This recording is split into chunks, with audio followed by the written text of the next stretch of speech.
This is from the Malaysian Prime Minister Anwar Ibrahim from the Arab Summit this year.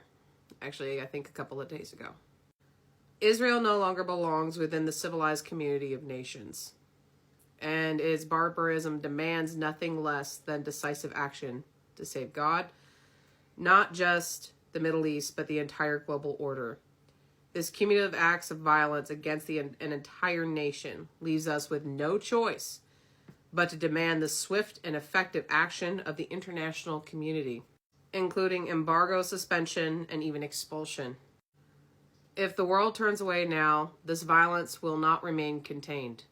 It will ignite a fire that threatens to engulf the entire region and the rest of the world. Something that I don't think too many people understand is it kind of works the same even if it's just a bigger court. If our country decides to keep aiding and abetting Israel in these crimes, we shall be held accountable as an entire nation of accomplices. And therefore, not a single soul will be getting sympathy during World War. Do you understand? Do you see what we've been trying to tell you? Do you see what we've all been trying to say? And what's messed up is all of this is seriously connected. Do you understand why all of us have been screaming about, yes, those kids over there that we're screaming about, you should care. It doesn't matter if you think it doesn't affect you now, it will. Our country doesn't give a damn about kids. They make that very clear. Now, some of you might be thinking that's ironic because I talk about the privilege of abortion. And I'm going to say this, and I don't care if this upsets you. I don't care if this hurts your feelings.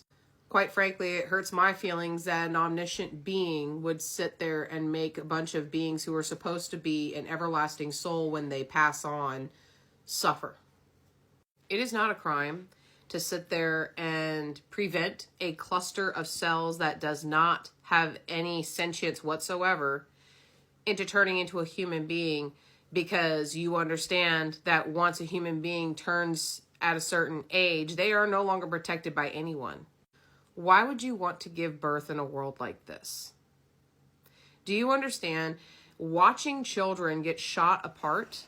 Watching children get targeted by drones? Watching children literally having to get amputation without anesthesia, screaming, crying for their parents, literally holding on to pieces of them because they are so terrified. Watching these children drop from literally having heart attacks from panic and dying. Why in the ever-loving hell would any sane human being want to bring a child into that?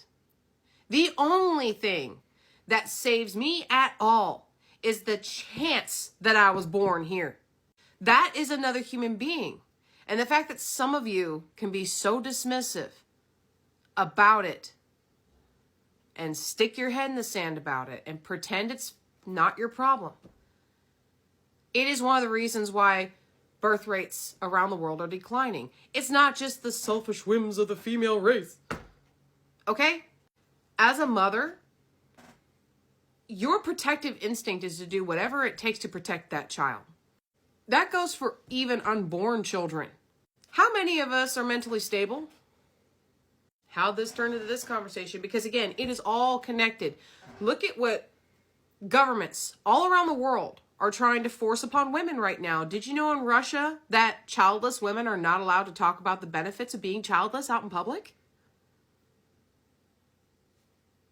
Gaza was the very beginning of a lot of people getting slapped awake. Because I understand that on different platforms you have a harder time getting access to this footage, but here's the thing, none of you will actually go look for it either to verify if what they say is true, that we are funding genocide. Yes, we are. And until you are willing to go look at the pictures and look at the faces of those kids, look at the long list of names that are on those lists, you have no business sitting there and telling anyone anything about the situation. I don't care whose side you're on.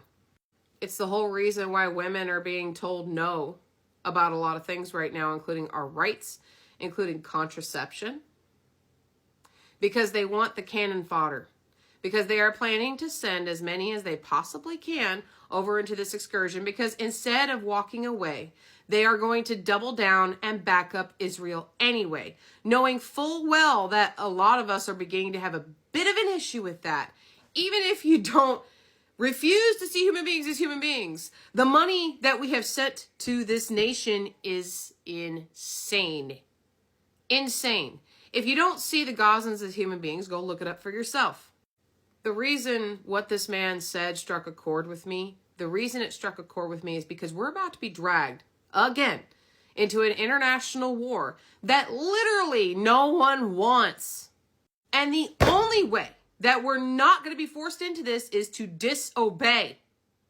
The only way we are not going to get forced into this is if we just fucking tell them no and stand back from the machine and let it break.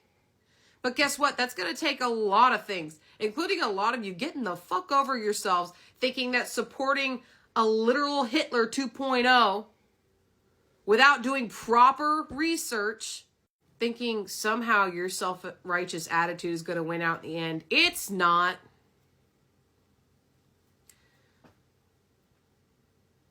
Why is the Christian faith crumbling, y'all? It's because a lot of you are judging from what you think is a high hill point, and it's not. It's an illusion. It's an illusion they gave you, and they're still going to run over you anyway. And you ran with it, hook, line, and sinker. But unfortunately, we all need to do this together. You will find that most of us don't like the Democrats either, actually. We would just rather fight David than Goliath, man. If nothing is done and he gets sworn in, are y'all prepared to finally understand that there never was sides here? If something legal happens, which, hey, listen, I really hope, something interferes here. I hope that they do their congressional duty like they're supposed to. But if nothing happens, are y'all prepared to finally stop being so far up y'all's collective asses that y'all can't breathe or see? These people have so much money, it has literally turned them insane. Some people were born into this, okay? They are so far removed, they don't understand what it is to only have the people around you and then that be taken away from you too. Because they have a bunch of other things to fill up the gaps and the holes, okay? These people are not human anymore. They don't see us as human. They see us as sheep that deserve to be taken advantage of because we're stupid. That's how they see us. That's how psychopaths see people. That's how sociopaths see people. And those are the people that have climbed all of these organizations and done such a weirdly good job of it that everyone just ate it up. It's time to wake up. Do you want to know why they're the enemy? Because it takes an insane amount of effort to cover up a lot of the crap that we're finding out now. The Diddy crap, for example. The Epstein shit. That takes an insane amount of manpower, an insane amount of money, and also an insane amount of looking the other way. You mean to tell me that all of these guys ran in elitist talk groups and, you know, talked to generals and crap like that, and not a single time anyone went, that guy's kind of weird? We have fucking satellites that can see the grain, the pores in your face from space. They know. And they got all the fancy equipment. I'm not gonna sit there and say they don't. They do. But there's a lot more of us than there are of them. And I don't know about y'all, but I'm tired of the rest of the world laughing at me and immediately disliking me for being an American because of the idiots that keep getting put in fucking charge.